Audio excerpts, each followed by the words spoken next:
Hello everyone and welcome, I'm Tim Webster. Also tonight on the show, South Africa and New Zealand do battle under lights. New Zealand then made a real game of it. Nash caught on the fence off the final delivery, the Kiwis 8 for 298. With an eye on the weather, it was a gung-ho South African outfit. Klusner brought up his 50 and South Africa's 100 after just 18 overs, but Nash stopped the run. Losing a wicket wasn't about to stifle the Proteas' onslaughts, and even the Kiwis gave them a helping hand. You just don't need that to happen. Callis lost his way while on 31, but on came the captain, and out of the ground went the ball. It's either going to be caught or it's going to go just over the top, is it? Yes, you won't catch those. Kirsten's century was the 9th scored in one-day cricket at the Gabba, but the opener could only manage 3 more. Gibbs wasn't able to enjoy the party for too long, gone for 2. Rhodes and Cronje had wickets in hand, and the attitude showed. Over the top of the fieldsman head and 10 metres over the fence for 6. That's in the air. This should be out caught.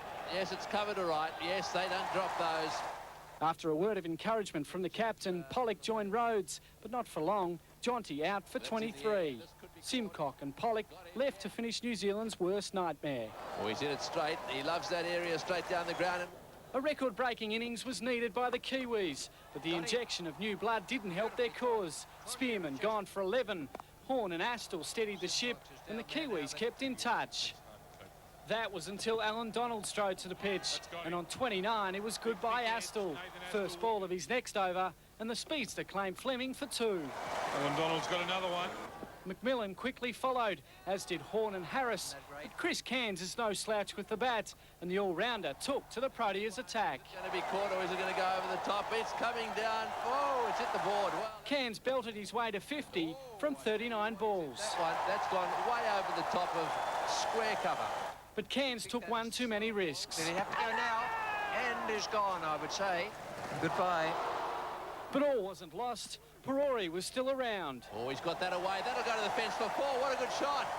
But his 67 was ended by Donald, and the game was left up to the last few balls. It's got away. That's 4. That's 6.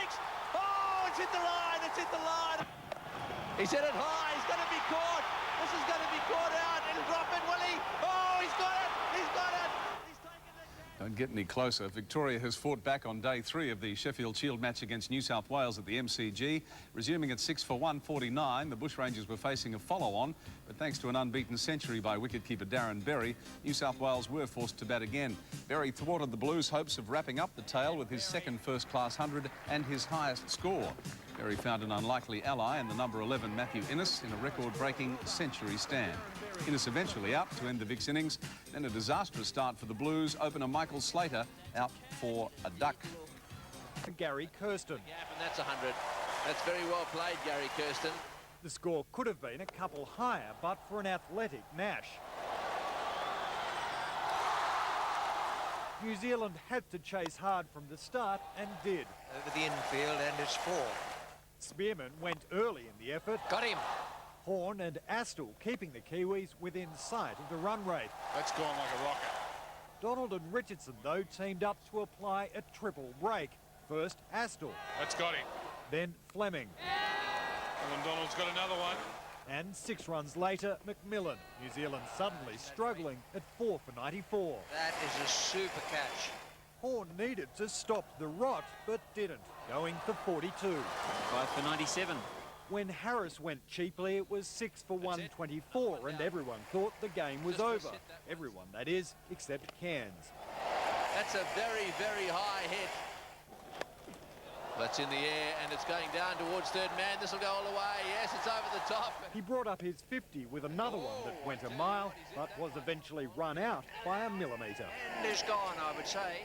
As close as I've ever seen with the third umpire replays. 7 for 197, and Perore took up the chase. It's gone for 4. With Nash, he added 69 to give the Kiwis a genuine chance, but fell for a gallant 67. He'll get a standing ovation, that's for sure. Wonderful innings. Nash was luckier than Cairns on this replay. He was not out, but in the confusion, Donald collapsed from dehydration. We've got a bit of a problem out in the centre. He recovered, but nowhere near as well as New Zealand had. 7 to get with 2 balls to go. Again, millimetres in it as Nash's sweep hit the rope for 4. 6 would have tied the game up.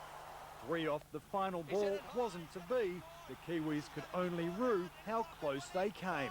Mark Byland for Nightline. And in the Shield match at the MCG, a gutsy fight back has spared Victoria the follow-on against New South Wales. Darren Berry saved the day for the Bush Rangers with an unbeaten 166